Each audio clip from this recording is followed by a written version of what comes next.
Praise the Lord. 1 தீமோத்தேயு 2ஆம் அதிகாரம் 1வது வசனத்திலிருந்து 4வது வசனம் வரைக்கும் படிக்கிறேன் பாருங்க. நான் பிரதானமாய் சொல்கிறது புத்தி என்னவெனில், எல்லா மனுஷருக்காகவும் விண்ணப்பங்களையும் ஜெபங்களையும் வேண்டுதல்களையும் ஸ்தோத்திரங்களையும் பண்ண வேண்டும்.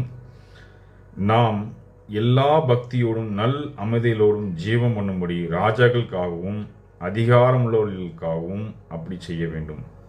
நம்முடைய இரட்சகராகிய தேவனுக்கு முன்பாக அது நன்மையும் பிரியமாயிருக்கிறது. எல்லா மனுஷரும் ரட்சிக்கப்படவும் சத்தியத்தை அறிகிற அறிவையும் அடையவும் அவர் சித்தமுள்ளவராயிருக்கிறார்.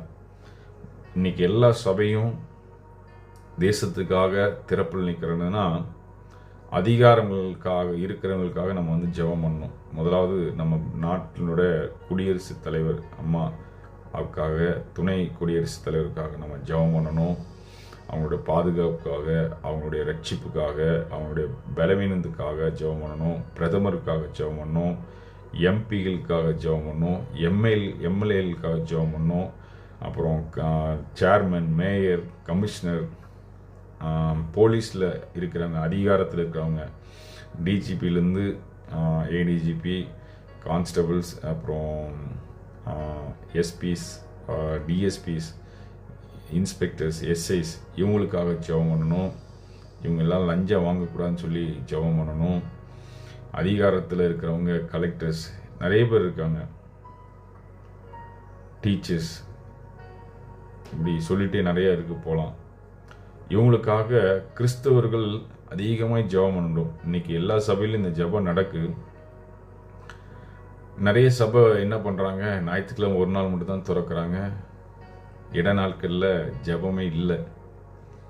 ஆனால் தேவன் இந்த உலகத்தை தன்னோட கண்ட்ரோலில் தான் இன்னும் வச்சிருக்கார். பிசாசோட கண்ட்ரோலில் போயிருந்தா அவன் இந்த தேசத்தை சின்ன பின்னமாக்கி அதை நாசமாக்கி நிர்மூலமாக்கி இருப்பான். அவருடைய தேவனுடைய கரங்களில் இருக்கிறபடினாலே இந்த தேசம் கண்ட்ரோலில் இருக்குது.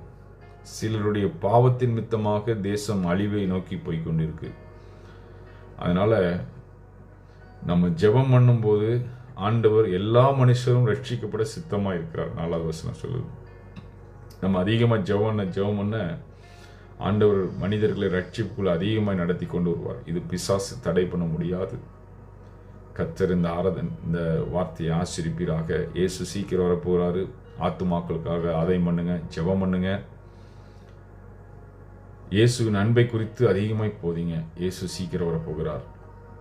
கர்த்தர் தாம் இந்த வார்த்தையை ஆசீர்வதித்து பலப்படுத்தி கிருபை தருவீராக. ஆமென்.